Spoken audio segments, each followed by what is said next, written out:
ஓம் சக்தி தாயே போற்றி. என் அன்பு குழந்தையே, இன்று இந்த நாளில் உன் தாயானவள் உனக்கு மிகப்பெரிய ஒரு விஷயத்தை சொல்வதற்காகத்தான் வந்திருக்கின்றேன்.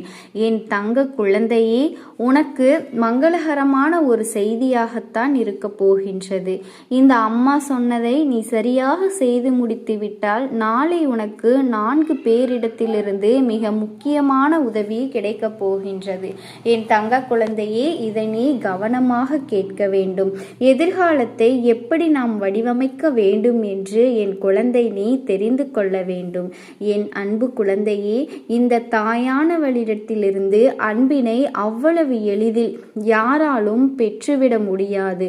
அத்தனை சுலபமாக என்னிடத்திலிருந்து நல்ல விஷயங்களையும் நல்ல ஆசிகளையும் பெற்றுவிட முடியாது. என் தங்க பிள்ளையே, நீ எத்தனையோ சோதனைகளை எல்லாம் கடந்துதான் இந்த அம்மாவினுடைய அன்பை முழுமையாக பெற்றிருக்கின்றாய் என்பதனை மறந்துவிடக்கூடாது. இந்த வாழ்க்கையானது உனக்கு பல பாடங்களை எல்லாம் நாள்தோறும் கற்றுக் கொடுத்து கொண்டுதான் இருக்கின்றது. அப்படி நீ கற்றுக்கொள்கின்ற விஷயங்கள் உனக்கு ஒவ்வொரு உண்மைகளையும், ஒவ்வொரு இடத்தில் அனுபவங்களையும், ஒவ்வொரு இடத்தில் புதிய நட்புகளையும் தந்து கொண்டுதான் இருக்கின்றது என்பதனை மறந்துவிடாதே.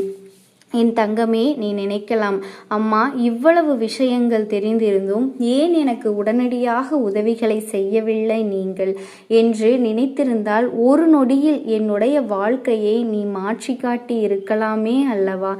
ஏன் அப்படி செய்யவில்லை என்று கூட என் தங்க பிள்ளை நீ கேட்கலாம். என் குழந்தையே, என்னால் இதையெல்லாம் செய்ய முடியும் என்றாலும் உனக்கான வாழ்க்கை பாடத்தை நீ கற்றுக்கொள்ள வேண்டும்.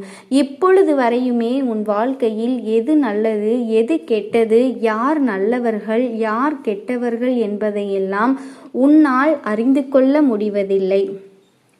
அது மட்டுமல்ல, தேவையில்லாத விஷயங்களை கண்டெல்லாம் நீ பதற்றப்பட்டு கொண்டிருக்கின்றாய். என் அன்பு பிள்ளையே, நீ வாழ்க்கையில் பக்குவம் அடைய வேண்டும் என்றுதான் உன் அம்மா உன்னை வழிநடத்தி கொண்டிருக்கின்றேன். உன்னுடைய பாதைகளை என்றுமே கடப்பதற்கு நான் துணையாக வருவேனே தவிர எல்லாவற்றையும் நானே உனக்கு செய்து கொடுத்து விட்டால் உன்னை சோம்பேறியாக்கி விடக்கூடாது அல்லவா? அதன் காரணமாகத்தான் ஒவ்வொரு நாளும் நீ யாரிடத்திலிருந்தெல்லாம் உதவிகளை பெறலாம், யாரெல்லாம் உனக்கு உதவிகளை செய்வார்கள் என்பதனை உனக்கு நான் உணர்த்தி கொண்டிருக்கின்றேன். என் அன்பு குழந்தையே, எல்லாவற்றிற்கும் மேலாக உன் வாழ்க்கையில் இருப்பது பண கஷ்டம். அதுதான் உன்னை எப்பொழுதுமே சிந்திக்க விடாமல் செய்து கொண்டிருக்கின்றது. எந்த ஒரு விஷயத்திலும் தெளிவான ஒரு முடிவை உன்னை எடுக்க விடாமல் அது குழப்பிக் கொண்டிருக்கின்றது. நல்லதோ கெட்டதோ நம்முடைய வாழ்க்கையை நாம் தானே வாழ்ந்தாக வேண்டும் என்று என் பிள்ளை முடிவுக்கு வந்துவிட்டாய் அல்லவா? அப்படியானால் இந்த அம்மா சொல்வது உனக்கு புரிந்துவிடும். நான் யாரை கைகாட்டுகின்றேனோ அவர்களிடத்திலிருந்து உனக்கான உதவியை நீ பெற்றுக்கொள்ள வேண்டும். அதற்கு முன்பு இன்றைய நாள் உனக்கு ஒரு விஷயத்தினை நான் சொல்ல வேண்டும். என் அன்பு குழந்தையே, இன்றைய நாளில் உனக்கு நல்ல விஷயங்களை செய்து நீ எந்த ஒரு காரியத்திலும் தடைப்படாமல் இருக்க வேண்டும் என்று நான் உன்னை மனதார வாழ்த்துகின்றேன். என் தங்க குழந்தையே, எல்லா பிரச்சனைகளும் எளிதில் முடிந்துவிடும் என்பதனை நீ முழுமையாக நம்ப வேண்டும். நிறைய வாய்ப்புகள் இருக்கின்றது. அதே சமயத்தில் உன்னுடைய மௌனத்தை பலரினுடைய பிரச்சனைகளை சமாளிப்பதற்கும், அந்த பிரச்சனைகள் உன்னை நோக்கி வரவிடாமல் தடுப்பதற்கும், உன்னை சோதித்து பார்ப்பவர்களுக்கும், உன்னை தீண்டி கோபமடைய செய்பவர்களுக்கும், எல்லாவற்றையும் தாண்டி நீ உன்னுடைய வேலை என்னவோ அதை மட்டுமே நீ செய்து கொண்டு மௌனமாக சென்று விட்டால் எப்பேற்பட்ட கஷ்டங்களும் உன் அருகில் வந்து நிற்பதற்கு கூட சக்தி இல்லாமல் வலுவிழந்து சென்றுவிடும். அதனால் இதை இரண்டையுமே எப்பொழுதுமே உன் வாழ்க்கையில் நீ பயன்படுத்த வேண்டும் என்பதனை மறந்துவிடாதே. என் செல்ல குழந்தையே, இந்த வாழ்க்கையில் வெற்றியும் தோல்வியும் யாருக்குமே நிரந்தரம் கிடையாது. ஆனால் இந்த வாழ்க்கையை யாரெல்லாம் நன்றாக வாழ வேண்டும் என்று நினைக்கின்றார்களோ அவர்களுக்கு போராட்டங்கள் அதிகமாகத்தான் இருக்கும். அந்த போராட்டம் நல்லபடி நல்லபடியாக முடிய வேண்டும் என்றால் அதில் வெற்றி கிடைக்க வேண்டும் அல்லவா? அப்படிப்பட்ட வெற்றிதான் இனி உனக்கு கிடைக்கப் போகின்றது. உன்னுடைய போராட்டங்கள் எல்லாம் நல்லபடியாக முடிய போகின்றது. இனிமேல் நீ வெற்றி படிக்கட்டில் ஏறப்போகின்றாய். ஒவ்வொரு படியையும் கடந்து நீ உனக்கான வெற்றியை அடைந்து உச்சத்தில் அமரப்போகின்றாய் என்பதனை மறந்துவிடாதே. என் செல்ல குழந்தையே, இதுவரை வாழ்க்கையில் எதையெல்லாம் நீ தேடிச் சென்றாயோ அதுவெல்லாம் இனி உன்னை தேடி வரத்தான் போகின்றன. நீ எதிர்பார்த்ததை போலவே உன்னுடைய வாழ்க்கை இனி அமையத்தான் போகின்றது. அதை மாற்றி அமைக்க வேண்டியது உன்னுடைய அம்மாவினுடைய பொறுப்பு என்பதனை நினைவில் வைத்துக்கொள். இந்த சூழ்நிலைகளை எல்லாம் மாற்றி அமைத்துவிட்டு அதற்கான சக்தியையும் நான் உனக்குள்ளே கொடுக்கத்தான் போகின்றேன். என் அன்பு பிள்ளையே, இந்த சூழ்நிலைகளை எல்லாம் உணர்ந்து உனக்குள் இந்த தாயானவளினுடைய சக்தியை நீ உணர வேண்டும். உன்னுடைய முயற்சிகளை நீ எதுவுமே செய்யாமல் எல்லாவற்றையும் இந்த அம்மா பார்த்து கொள்வாள் என்று நீயாகவே எந்த விஷயத்தையும் விட்டுவிடாதே. உன்னுடைய சொந்த முயற்சியை நீ செய்யும் பொழுது அம்மா உனக்கு துணையாக இருந்து எல்லா வழிகளையும் உனக்கு ஏற்படுத்தி கொடுத்து உன்னை வெற்றி பெறச் செய்வேன். ஏதேனும் மனம் தளர்ந்து போகின்ற சூழ்நிலையோ விரக்தியோ ஏற்படுகின்ற சூழ்நிலை வந்துவிட்டால் நீ நினைக்க வேண்டியது என்ன தெரியுமா? இந்த அம்மாவை நினைத்து கொண்டு என்னால் முடியும், என்னால் இந்த விஷயத்தை செய்ய முடியவில்லை என்றால் யாராலும் செய்ய முடியாது, என் அம்மா துணையாக இருக்கிறாள், நான் இதை செய்துவிட்டு தான் வேறு வேலையை பார்ப்பேன் என்ற தன்னம்பிக்கை உனக்குள்ளே வர வேண்டும். அதிகமாக வைத்திருக்க வேண்டும். என் குழந்தையே, உன்னுடைய மனதில் தோன்றுகின்ற எண்ணங்கள் எல்லாம் எப்பொழுதுமே நேர்மறையாகவே வைத்திருக்க வேண்டும்.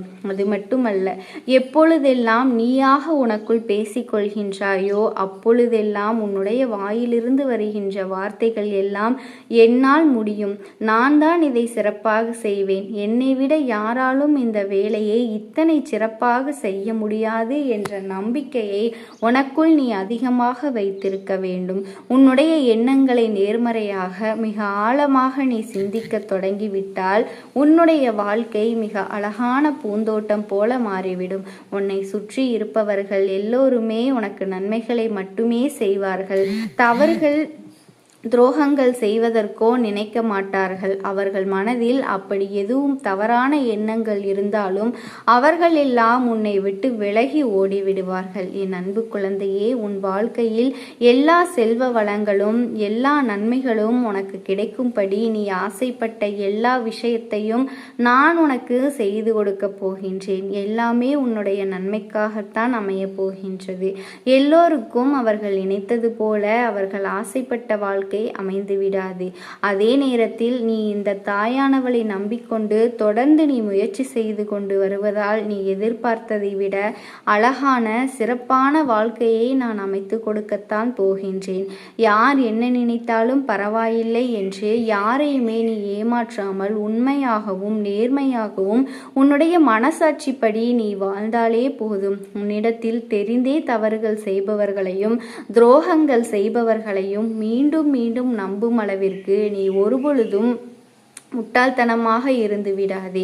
என் செல்லமே, அப்படிப்பட்டவர்களிடமிருந்து நீ விலகி இருந்து அவர்களுக்கான அந்த தவறினை உணர்த்த உன்னுடைய நடவடிக்கைகள் தான் அவர்களுக்கு மீண்டும் அப்படி ஒரு தவறு செய்துவிடக்கூடாது என்ற எண்ணத்தினை தோன்ற வைக்கும். என் தங்கமே, அது உனக்கு பாதுகாப்பாகவும் இருக்கும் என்பதனை நீ மறந்துவிடாதே.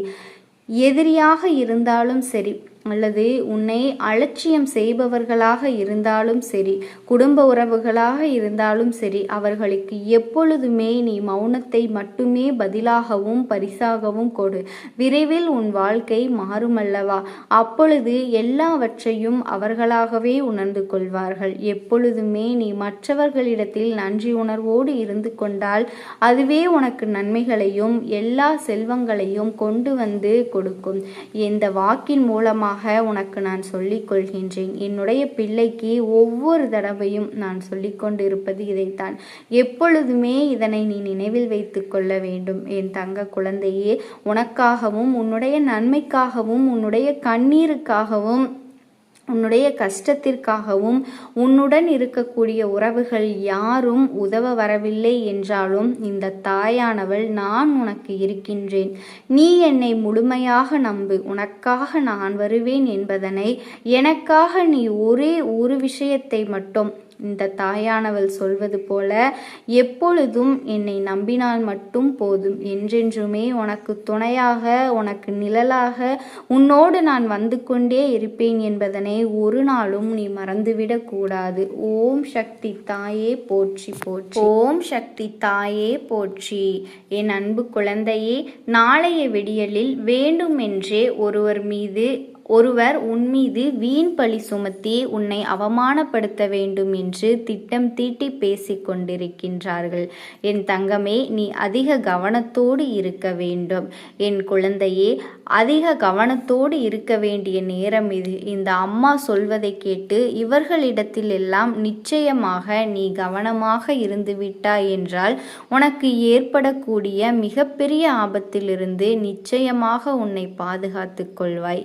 என் தங்கமே, உன் அம்மா உனக்கு கொண்டு வந்திருக்கின்ற இந்த வாக்கானது உன்னை நிச்சயமாக பயமுறுத்துவதற்காக அல்ல, உன்னை பக்குவப்படுத்துவதற்காகத்தான் என்பதனை நீ தெரிந்து கொள்ள வேண்டும். என் தங்கமே, வாழ்க்கையில் பக்குவம் என்பது என்ன தெரியுமா? சுற்றி என்ன நடந்தாலுமே கூட எல்லா விஷயங்களையும் எப்பொழுதுமே நீ சாதாரணமாக எடுத்துக்கொள்ள உன்னுடைய மனது எப்பொழுது உடன்படுகின்றதோ அப்பொழுது சரியான பக்குவத்தை நீ அடைந்திருக்கின்றாய் என்ற அர்த்தம். அப்படியானால் என் பிள்ளை, இத்தனை காலமும் நீ இந்த வாழ்க்கையில் உனக்கான எந்த ஒரு விஷயங்களையும் நீ சரியாக பெற்றுக்கொள்ளவில்லை. இனியாவது இதையெல்லாம் பெற்றுக்கொள்ள வேண்டும் என்றுதான் உன் அம்மா உன்னை தேடி வந்திருக்கின்றேன் என்று அர்த்தம்.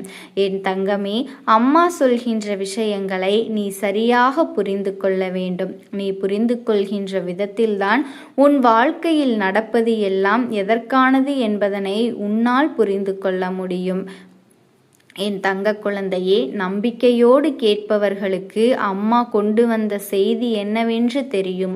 இந்த நாளில் உன்னுடைய வாழ்க்கையில் வேண்டுமென்றே உனக்கு சோதனைகளை கொடுக்க உன் இல்லத்திற்கு மிகவும் அருகில் இருக்கின்ற ஒரு பெண், உன்னுடைய இல்லத்தை சுற்றி சுற்றி வந்து கொண்டிருக்கின்ற ஒரு பெண் இதனை செய்ய போகின்றாள். என் தங்கமே, சில காலமாகவே அவர்களினுடைய நடவடிக்கைகளில் பல மாற்றங்கள் இருந்து கொண்டிருக்கின்றது.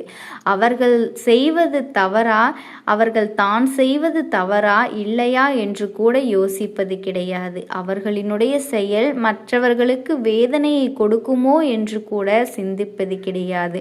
மாறாக அவர்களின் இல்லத்தில் என்ன நடக்கின்றது, அவர்களை எந்த அளவில் நாம் கண்ணீர் சிந்த வைக்க முடியும் என்றுதான் யோசித்து கொண்டிருக்கின்றார்கள். இவர்கள் யோசிக்கின்ற இந்த எண்ணங்களினால் உன்னுடைய வாழ்க்கையில் நடக்கின்ற ஒவ்வொரு செயல்களும் சற்று மன ஆறுதல்களை காண ஆரம்பிக்கின்றது. அக்கம் பக்கத்தில் இருப்பவர்களினுடைய பேச்சுவார்த்தைகள் கூட உன்னோடு சற்று குறைந்து விட்டது. இது உனக்கு தெரியாமல் இல்லை. ஏனென்றால் உன்னை பற்றி இவர்கள் சொல்கின்ற வார்த்தைகள் ஒவ்வொன்றுமே அத்தனை பொய்யானது. ஒரு சிறு துளி அளவு கூட உண்மையான விஷயங்களை இவர்கள் பேசுவது இல்லை. ஒரு சிறு துளி அளவு கூட உண்மையை பேசிவிட்டால் எங்கோ இவர்களுக்கு நல்ல பெயர் கிடைத்துவிடுமோ என்று சொல்லிதான் அப்பட்டமாக பொய்யே பேசுகின்றார்கள். இதை இப்பொழுது உன்னால் தடுத்து நிறுத்த முடியாது. ஏனென்றால் இவர்களுக்கு அடைக்கலம் கொடுத்தது நீதானே, அவர்களை நம்பியது நீதானே, இவர்களை உன் இல்லத்திற்குள் அனுமதித்ததும் நீதானே. என் பிள்ளையே, யாராகவே இருந்தாலும் சரி, இல்லத்திற்குள் அனுமதித்து பேசுவது என்பது சற்று யோசிக்க வேண்டிய விஷயம்தான். எந்த எண்ணங்களோடு இவர்கள் இங்கு வருவார்கள் என்று யாராலும் சொல்ல முடியாது. எந்த நினைப்போடு இவர்கள் வருவார்கள் என்று நமக்கே தெரியாது. ஆனால் சற்றென்று ஒருவரை உள்ளே அழைத்து பேசிவிடக்கூடாது. மாறாக என் பிள்ளையே, நீ இந்த வாழ்க்கையில் எதுவெல்லாம் உனக்கு தெளிவு என்று தெரிகின்றதோ யாரெல்லாம் உனக்கு உண்மையானவர்கள் என்று புரிகின்றதோ அவர்களை பற்றி மட்டுமே நீ யோசித்து சரியாக கணித்து கொள்ள வேண்டும். அவர்களுக்கு மட்டுமே நீ அனுமதி கொடுக்க வேண்டும். என் குழந்தையே, அப்படி இல்லாத பட்சத்தில் இந்த வாழ்க்கையில் நீ என்ன நினைத்தாலும் அவர்கள் அதற்கு மாறாக உனக்கு வெளியே உன்னை தவறானவர்கள் போல காட்டிக்கொண்டு உன்னை தவறாக பேசுகின்றார்கள். அதாவது நீ செய்கின்ற விஷயம் ஒன்றாகவும் அவர்கள் அதனை சொல்கின்ற விஷயம் வேறொன்றாகவும் இருக்கின்றது அல்லவா? உன் அம்மா சொல்வதை நிச்சயமாக உனக்கு புரியும் என்று நினைக்கின்றேன். உன் இல்லத்திற்குள் அவர்களுக்கு அடைக்கலம் கொடுத்ததோடு மட்டுமல்லாமல் நீ செய்கின்ற ஒவ்வொரு செயல்களையும் அவர்களுக்கு நீ தெளிவாக வெளிக்காட்டி கொண்டிருக்கின்றாய். நீ என்ன செய்கின்றாய், ஏது செய்கின்றாய் என்பதை அவர்களுக்கு நீ வெளிச்சம் போட்டு காட்டிக் கொண்டிருக்கின்றாய். அப்படி நீ காட்டும் பொழுது அவர்கள் அதனை வெளியில் 1க்கு 2ஆக மாற்றி பேசி உன்னை தவறாக திரித்து விடுகின்றார்கள். என் குழந்தையே, இவர்களை இப்படியெல்லாம் செய்து கொண்டு இப்படியெல்லாம் நடத்தி அதனால் வருகின்ற கெட்ட பெயர் என்பது உன்னால் நிச்சயமாக ஏற்றுக்கொள்ள முடியாத ஒரு காரணம். ஏனென்றால் நீ செய்வது ஒன்றாக இருக்கும், இவர்கள் பேசுவது வேறொன்றாக இருக்கும். இவர்கள் அதனை அப்படியே மாற்றி பேசுவதும் வீண் பழி சுமத்துவதும் இவர்களுக்கு பொழுதுபோக்காக மாறிவிட்டது. இதில் என்ன கொடுமை என்றால், இவர்கள் பேசுவதை தான் மற்றவர்கள் நம்புவது நம்மால் ஏற்றுக்கொள்ள முடியாத ஒரு காரியமாக இருக்கின்றது. எவ்வளவோ தவறுகளை இந்த மனிதர்கள் அடுத்தவர்கள் வாழ்க்கையில் ஏற்படுத்துகின்ற பிரச்சனைகளை எல்லாம் நாம் சற்று சிந்தித்து பார்த்தால் இவர்களையெல்லாம் ஒருபொழுதும் இந்த வாழ்க்கையில் நாம் சேர்த்து கொள்ளவே கூடாது. இவர்களினுடைய உணர்வுகள் எல்லாம் ஒரு நாளும் நம் வாழ்க்கையில் எடுபடாது. இது போன்ற மனிதர்களிடத்தில் நீ மிகவும் கவனமாக இருக்க வேண்டிய நேரம் இப்பொழுது வந்துவிட்டது. இதற்கு முன்பு அவர்கள் செய்தது எல்லாமே பெரிய விஷயங்கள் அல்ல. ஆனால் இப்பொழுது அவர்கள் செய்ய துணிந்திருப்பது என்ன தெரியுமா? மிக முக்கியமான விஷயம். இந்த தாயானவள் அதனை சொல்வதற்காகத்தான் இங்கு வந்திருக்கின்றேன். என் தங்கமே, இவர்கள் என்ன நினைக்கிறார்கள் தெரியுமா? உன்னை அவமானப்படுத்த வேண்டும், எல்லோரும் உன்னை ஒதுக்கி வைக்க வேண்டும் என்றும், யாரும் உன்னிடத்தில் ஒரு வார்த்தை பேசிவிட வேண்டும் என்றால் அதற்கு யோசிக்க வேண்டும் என்று இவர்கள் இப்பொழுது சிந்திக்கின்றார்கள். உனக்கு என்ன செய்யலாம் என்று இவர்கள் யோசிக்கின்ற இந்த நேரம் என் பிள்ளையே, ஒன்றை மட்டும் நீ தெளிவாக புரிந்து கொள்ள வேண்டும். சோதனைகள் நிச்சயமாக உன் வாழ்க்கையில் வரும். ஆனால் இவர்களால் நமக்கு சோதனைகள் வருகின்றது என்று தெரிந்துவிட்ட பிறகும் கூட என் தங்கமே, நீ காரணம் இல்லாமல் அந்த மாய வலைக்குள் சிக்கிவிடக்கூடாது என்றுதான் உன் தாயானவள் என்று நான் சொல்லிக் கொண்டிருக்கின்றேன். என் குழந்தையே, உனக்கென்று இருக்கின்ற இந்த வாழ்க்கை ஒரு முறைதான். மீண்டும் இந்த வாழ்க்கை உனக்கு கிடைக்கப் போவது இல்லை. இருக்கின்ற நாட்களில் இந்த வாழ்க்கையில் உனக்கான மனமகிழ்ச்சியோடும் மனநிறைவோடும் நீ வாழ்ந்துதான் ஆக வேண்டும். உன் மனதில் இருக்கின்ற எண்ணங்கள் எல்லாம் உனக்கு தெளிவாக இருக்க வேண்டும். எதையெல்லாம் நீ யோசிக்கின்றாயோ அதையெல்லாம் தெளிவாகத்தான் யோசிக்க வேண்டும். கஷ்டங்கள் வருகின்ற பொழுதெல்லாம் அதை நினைத்து நீ கலங்காமல், வேதனை வருகின்ற பொழுதெல்லாம் அதை நினைத்து நீ கலங்கி நிற்காமல், எல்லாவற்றிற்கும் இந்த மனிதர்கள் எவ்வளவுதான் இடைஞ்சல்களை ஏற்படுத்தினாலும் நாம் செய்கின்ற நல்ல விஷயங்கள் ஒருபொழுதும் இவர்களிடத்திலே பகிர்ந்து கொள்ளாமல் நமக்கான நல்ல பெயரை நாம் தான் காப்பாற்றி கொண்டு இருக்க வேண்டும் என்று, நல்லது செய்தால் நல்லது மட்டும்தான் நடக்கும் என்று சொல்வார்கள். ஆனால் இந்த மனிதர்கள் நல்ல விஷயத்தை கெட்ட விஷயமாக திருத்தி விடுவார்கள். அது மட்டுமல்ல, நீ செய்த நன்மையை அவர்கள் செய்ததாக சொல்லியும் விடுவார்கள். இதனால் இப்பொழுதெல்லாம் நீ எல்லாவற்றையும் வெளிப்படையாக செய்வது நல்லது. அதாவது ஒரு விஷயத்தை ஒருவரிடம் சொல்ல வேண்டும் என்று முடிவு செய்துவிட்டால் நிச்சயமாக என் தங்கமே, உன் வாயிலிருந்து உண்மையான அந்த விஷயங்கள் எல்லாம் வந்துவிட்டால் இது இது போன்ற பிரச்சனைகளை எல்லாம் நீ தவிர்த்து விடலாம். என் குழந்தையே, உனக்கு இங்கு நிறைய பேர் வீண்பழி சுமத்தி உன் மீது களங்கத்தை ஏற்படுத்த முயற்சி செய்து கொண்டிருக்கின்றார்கள். அவர்களினுடைய வலையில் எல்லாம் நீ ஒருபொழுதும் சிக்கிவிடக்கூடாது. நீ எதை செய்தாலும் அதை வெளிப்படையாகவே செய்ய வேண்டும், வெளிப்படையாகவே பேச வேண்டும். யாரிடத்திலும் குற்றம் குறைகளை காணாமல் நீ நேர்மையாக நடந்து கொள்ள வேண்டும். இன்னும் சொல்ல போனால் உன் குடும்பத்தில் இருப்பவர்களிடம் எப்பொழுதுமே நீ உண்மையாக இருக்க வேண்டும். எந்த ஒரு விஷயத்தையும் மறைத்துவிடக்கூடாது. முக்கியமாக என் குழந்தையே, உன் குடும்ப விஷயங்களை இது போன்ற பெண்களிடத்திலே நீ பகிர்ந்து கொள்ளவே கூடாது. அதனால்தான் அவர்கள் உன்னை பற்றி